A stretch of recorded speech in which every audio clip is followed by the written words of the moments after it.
Now here's what's important about disciplines. All disciplines affect each other. In fact, here's a good philosophical phrase. Everything affects everything else. Nothing stands alone. Don't be naive in saying, well, this doesn't matter. I'm telling you, everything matters. There are some things that matter more than others, but there isn't anything that doesn't matter. We all pity the man who says, this is the only place I let down. Not true. Key takeaway, every letdown affects the rest of your performance. Every letdown affects the rest. This is part of the educational process of personal development. If you don't take the walk around the block, you probably won't do the apple a day. If you don't do the apple a day, you probably won't start building your library. If you don't build your library, you probably won't keep a journal, and you won't take pictures, and you won't do this. You won't do wise things with your money. You won't do wise things with your time. You won't do wise things with your possibilities and relationships. And before you know it, 6 years of that have accumulated, and we say, you have messed up.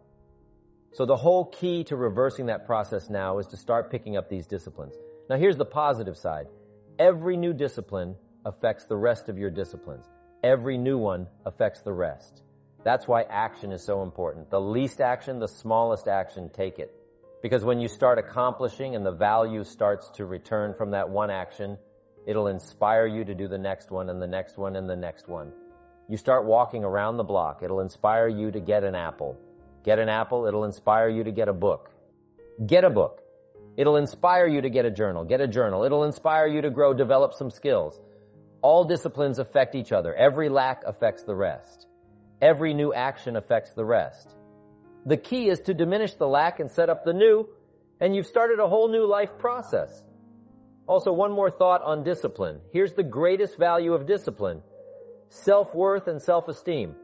People are teaching self-esteem these days, but they don't connect it to disciplines. The slightest lack of discipline starts to erode our psyche. One of the greatest temptations is to just ease up a little bit, right? The slightest lack of doing your best starts to erode the psyche. Instead of doing your best, doing just a little less than your best affects not just your sales, but your consciousness and philosophy. Now you've begun in the slightest way to affect your own philosophy. Here's the problem with the least neglect. Neglect starts as an infection, and if you don't take care of it, it becomes a disease. One neglect leads to another, and the worst of all, when neglect starts, it diminishes our self-worth, our self-confidence, our self-value. You say, well, how can I get back my self-respect? I'm telling you, you don't have to go to 29 classes. All you have to do is start the smallest discipline that corresponds to your own philosophy, like I should and I could and I will. No longer will I let neglect stack up on me so that I will have the sorry scenario 6 years from now, giving some excuse instead of celebrating my progress. That's the key to discipline. Okay, let's get kids involved in the least of disciplines. One more, and then one more, and then another one, and then another one, and then some more. The first thing you know, you're starting to weave the tapestry of a disciplined life into which you can pour more wisdom, more attitude, stronger feelings, more faith, and more courage. Now you've got something, a vessel in which to put it, and now the equities start to flow.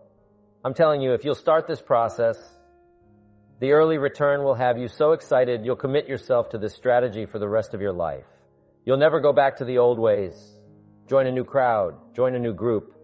The disciplines to do it, take action. I recommended the last time I was here the little book, The Richest Man in Babylon, and I said, I've lectured now to over 3 million people in the last 33 years, and I've recommended this little book to almost all of them, I think. Guess how many have actually gone and got this little book? Very few.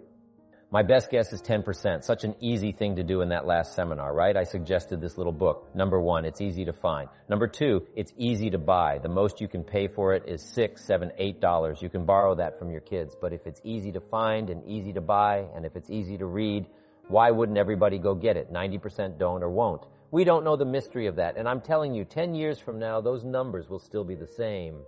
10% will, 90% won't. The numbers don't change. Only the faces change. Develop the ability to act. Take action. Not hasty if it isn't required, but don't lose much time. Here's the time to act. When the idea is hot and the emotion is strong, that's the time to act.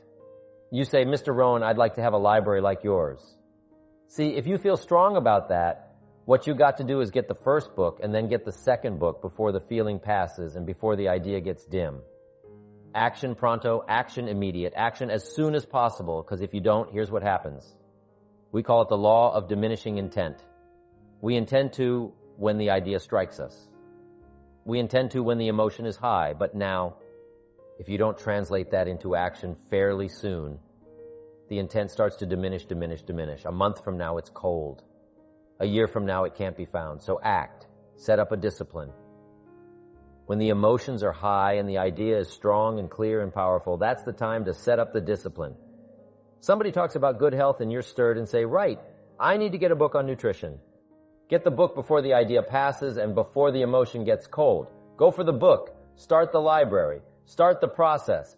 Fall on the floor. Do some push-ups. Action. You've got to take action. Otherwise, the wisdom is wasted.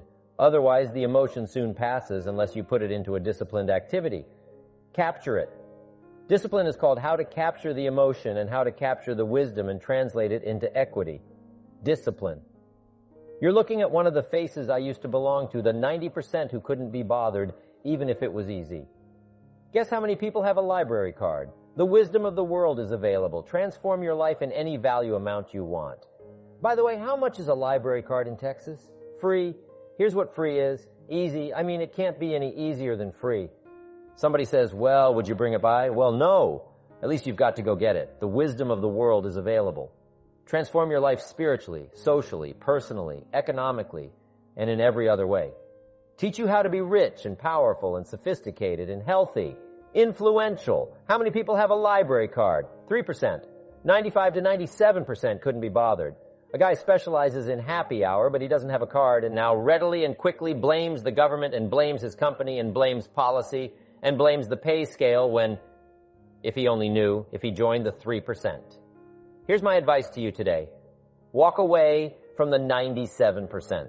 Don't talk like they talk. Don't act like they act. Don't go where they go. Don't specialize in what they specialize in. Throw away the blame list they cling to. Start a new life. You say, well, is it as simple as getting a library card and joining the 3%? And the answer is, of course. Of course. That's how easy this stuff is. This is so easy. It's so simple. It's not complex. You don't need a 2000-year-old guru. You don't need multi-track affirmations. I'm telling you, you don't. Affirmation without discipline is the beginning of delusion. Key, don't let somebody sweep you into some contrary way to nature itself. Unless you labor, the miracle of the seed, the soil, the seasons, God, and all the other stuff that's available, sunshine and rain, is not available to you by affirmation. It is only available to you by labor. So labor well, learn well, discipline yourself well, and you can have all the treasures you want. There's a saying from a wise person of the past that goes like this: good things will come to you at the right time. But here's the thing. You have to do some work before you can enjoy those good things. It's like planting seeds in the spring to get a harvest later on. Just hoping or wishing for good things won't make them happen. You actually have to do the work, like planting those seeds. It might seem tough at first, but if you take a chance and do things like talking to people, helping out, or taking risks, eventually good things will happen. You might not see the results right away, but if you keep at it, your hard work will pay off. You have the potential to achieve more than you currently have by becoming a better version of yourself. If you stay the same, your life will likely stay as it is. However, if you're open to making changes, the next 5 years could be completely different from the last 5. Without change, the next 5 years might mirror the past. Think of life and business as seasons that change, just like Frank Sinatra sings. Life is like the seasons. Remember, you can't change the seasons. They are fixed. Winter follows fall, spring follows winter, and then comes the harvest. But here's the crucial point. While you can't change the circumstances, you can change yourself. You may not control the wind, but you can adjust your sail. You can't control what happens, but you can control how you respond to it. In the past, you may have felt confused by the changes happening around you, but now you're more self-assured. While we can't control external factors, which are like the unpredictable wind, we have the power to change ourselves by adjusting our sails, refining our philosophy, shaping our attitude, and enhancing our disciplines. Seasons and circumstances may remain constant, but we have the ability to transform ourselves. We all face the same winds of circumstance and opportunity. The key is to make the most of it. Introspection is crucial. I found a teacher at 25, a time when I had many excuses for my struggles over the previous 6 years. I blamed the government, circumstances, taxes, and high prices, the usual list.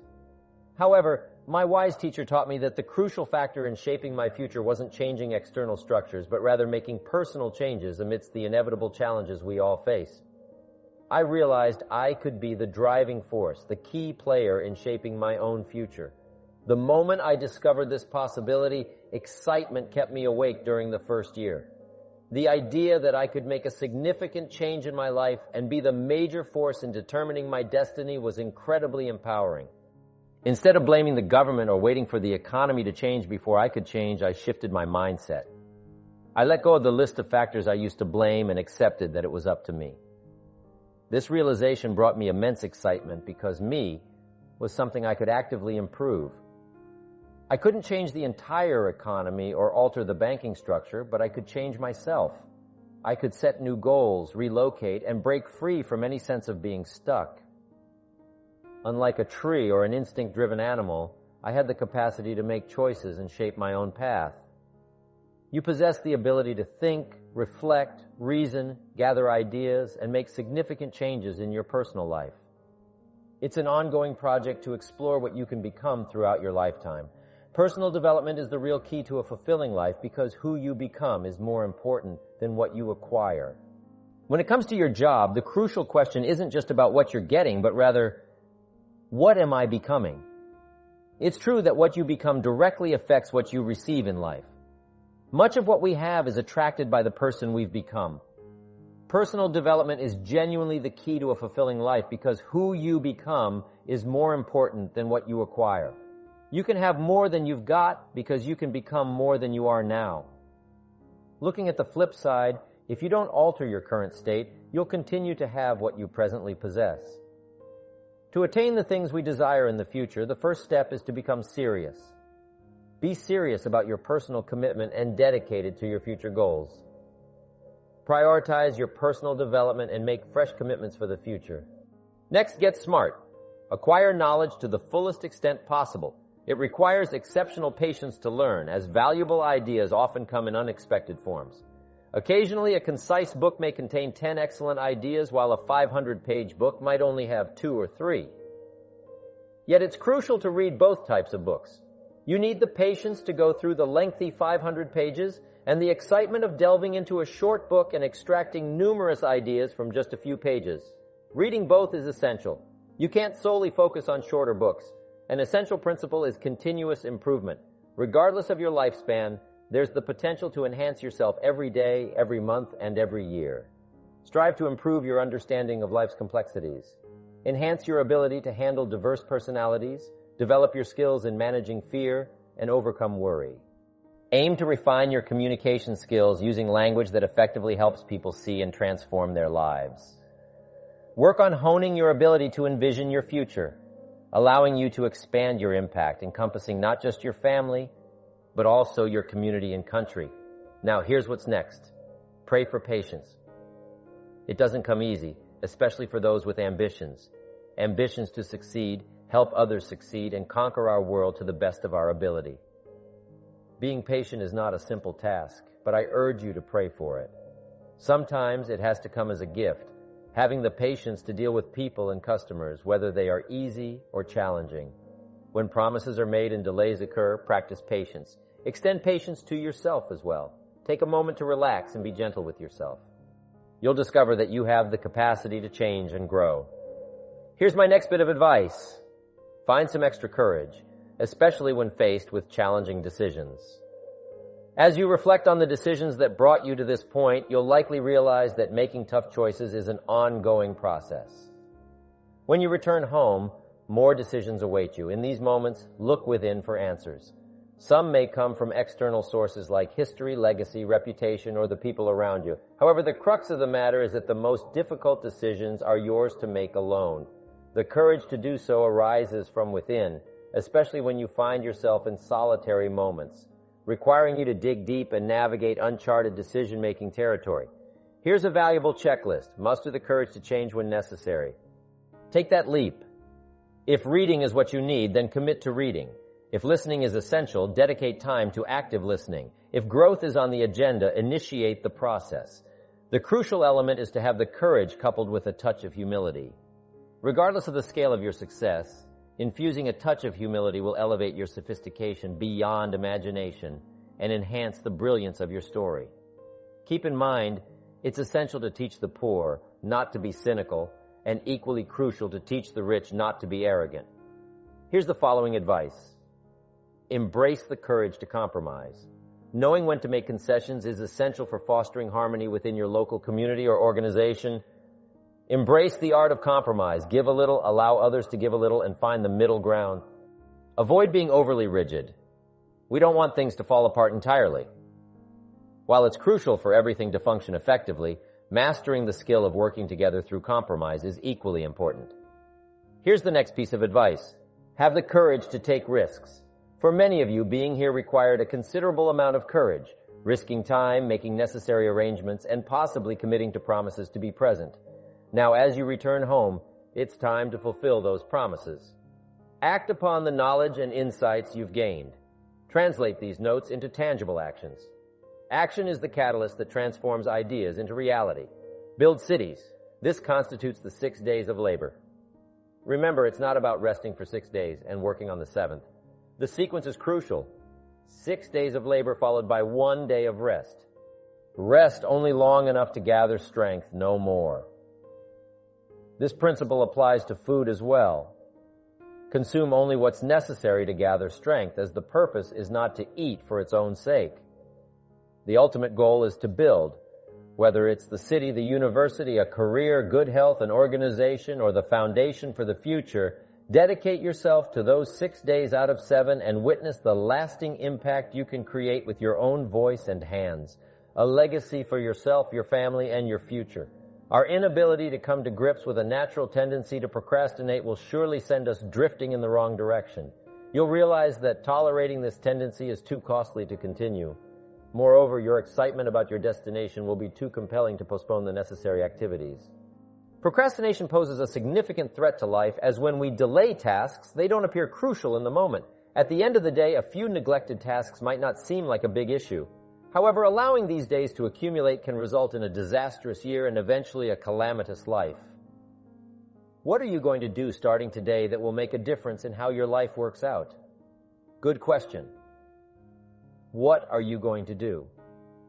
Look, if you don't do something starting today that will make a difference, guess what? It's going to be the same, and you can guess what the next 5 years are going to be like. Just look at the last 5. The next 5 years will be like the last 5 unless you make a change. Make all the changes. The entire world operates under various laws: mathematical, physical, speed and velocity laws, agricultural laws, and many others. As inhabitants of this spinning planet, we must grasp what I refer to as life setup. We didn't create this setup. We find ourselves here, so it's essential to learn and understand it. Learning the setup serves 2 primary purposes. Firstly, it helps prevent harm. This is a major incentive for learning, ensuring that you avoid economic, social, and personal setbacks. Not knowing can lead to significant harm. Ignorance is not a state of bliss. It's poverty. It's tragedy. To safeguard yourself, you must acquire knowledge, or else you risk facing various forms of harm. Now here's a parenthesis. You don't have to like the setup. I'm not asking you to approve of how things are. That's not the crucial aspect. What does matter is understanding how things are. So it's okay if you don't like it, but it's essential to comprehend it. This is what I conveyed to the younger generation. Ensure you acquire the knowledge. Your personal feelings about it are your own, and what actions you take based on that understanding will soon be up to you. The priority is to make sure you grasp it. Nothing is more detrimental than being ignorant. Yes, being financially struggling is challenging, but lacking knowledge is far worse. The real trouble arises when you're both financially struggling and uninformed. That's almost the end of the world, unless, of course, you add being unwell to the equation. Being sick, financially struggling, and uninformed, that's the pinnacle of hardship. There's hardly anything worse than that. Therefore, ensure that you acquire the information. It's crucial, whether you like it or not. It's essential to understand. The primary reason for learning is to prevent harm. Now here's the second reason for understanding life setup. to gain benefits. Life consists of both negatives and positives, the downsides of tragedy, heartache, misery, failure, and unhappiness, and the upsides of happiness, prosperity, and positive feelings. The key is to learn how to align with the positive aspects of life. While I acknowledge that forming new habits isn't a simple task, it typically happens gradually, not in one drastic explosion.